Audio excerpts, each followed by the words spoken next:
Hello विद्यार्थी मित्रों, केम छो? मारी यूट्यूब चेनल में आपनु हार्दिक स्वागत है। तो विद्यार्थी मित्रों, आज આપણે ઇતિહાસનો એક હડપ્પીય સભ્યતાનો ટોપિક પૂરો કર્યો। વિદ્યાર્થી મિત્રો, હવે બીજો સીસીએન એક્ઝામમાં ટોપિક છે વૈદિક ધર્મ અને સંસ્કૃતિ।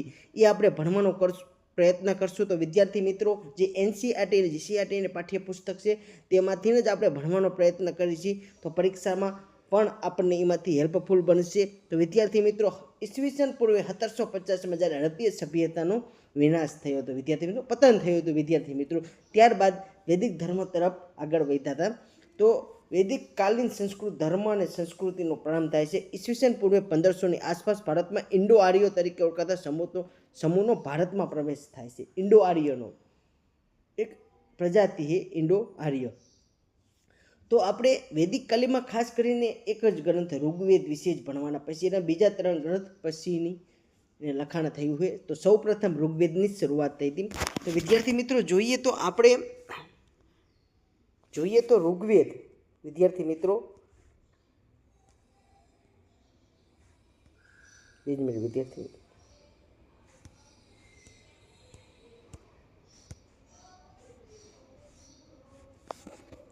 ઋગ્વેદ અને વૈદિક સાહિત્ય। વિદ્યાર્થી મિત્રો, તો વૈદિક સાહિત્યમાં 2 પ્રકારના ગ્રંથોનો સમાવેશ થાય છે વિદ્યાર્થી મિત્રો। એક આવે મંત્ર અને બીજું આવે બ્રાહ્મણ।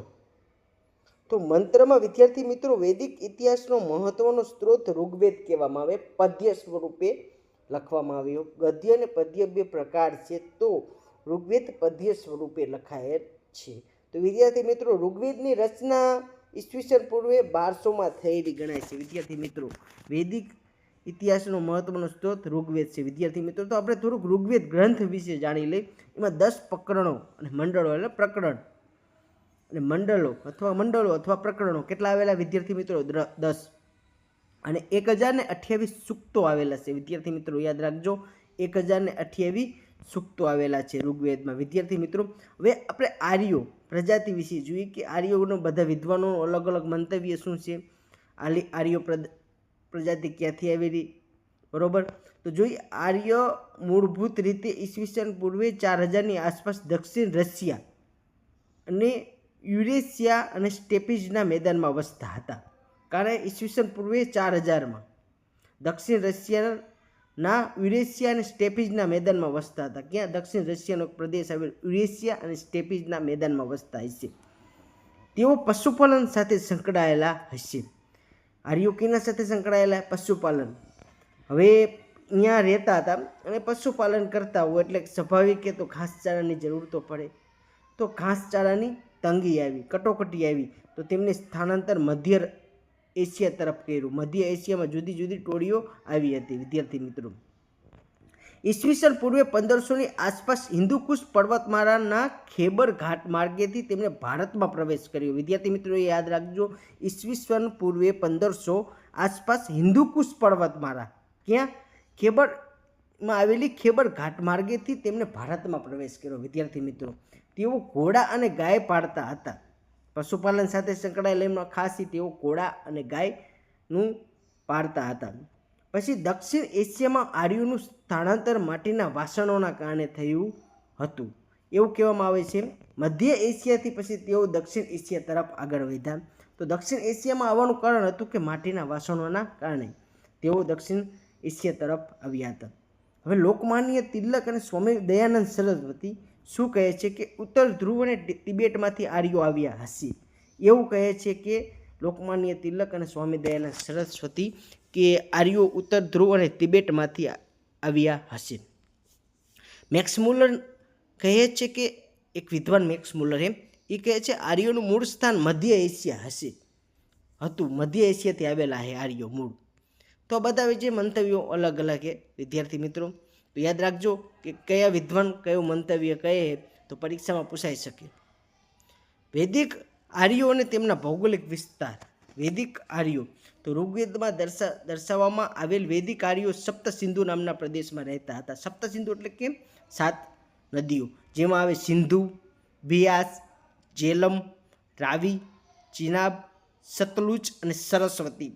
આ 7 નદીના સંગમ સ્થાને તેઓ રહેતા હતા।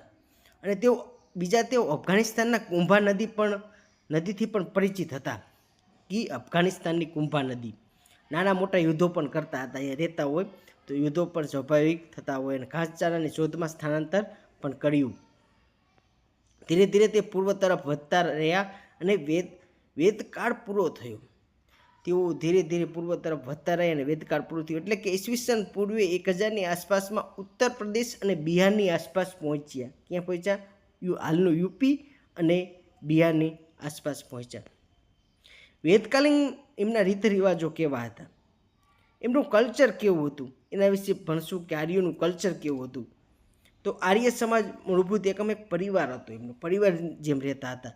તેઓ કેવા? પિતૃપ્રધાન હતા. યાદ રાખજો, વેદકાલીન આમનો સમાજ કેવો હતો? પિતૃપ્રધાન. પિતૃનું મહત્વ, પિતાનું મહત્વ વધારે હતું દરજ્જો. પણ એવું નહોતું, સ્ત્રીઓનું પણ સન્માન આમાં થતું હતું આર્યોમાં. જ્યારે હડમ્પે સભ્યતામાં માતૃપ્રધાન સમાજ હતો, આ પિતૃપ્રધાન છે. મૂળભૂત એકમ પરિવાર હતો. જ્યારે પરિવારનું ભેગું થાય જનસમૂહનો ભાગ, જેને 20 અથવા વંશ કહેવામાં આવતો હતો. વિદ્યાર્થી મિત્રો યાદ રાખજો કે જ્યારે જનસમૂહનો ભાગ ભેગો થાય, જેને 20 અથવા વંશ કહેવામાં આવતો હતો.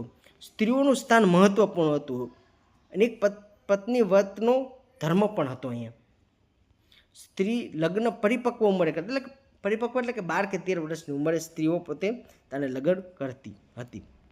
વર્ણ વ્યવસ્થા અને જાતિ વ્યવસ્થાનો ઉલ્લેખ જોવા મળતો નથી. વિદ્યાર્થી મિત્રો યાદ રાખજો કે વર્ણ વ્યવસ્થા અને જાતિ વ્યવસ્થાનો ઉલ્લેખ જોવા મળતો નથી. કોઈ જાતિ કે આ ધર્મનો એવું કંઈ વ્યવસ્થા, કોઈ વર્ણ નહીં, એવું કંઈ જોવા મળતું નહોતું આર્યોમાં. વ્યવસાય જન્મ પર આધારિત નહોતો.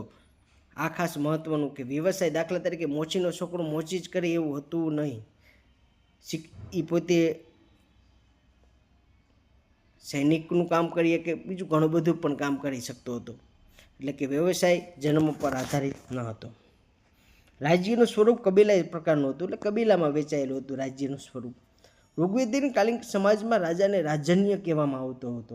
શું કહેવામાં આવતો હતો? રાજાને રાજન્ય કહેવામાં આવતો હતો.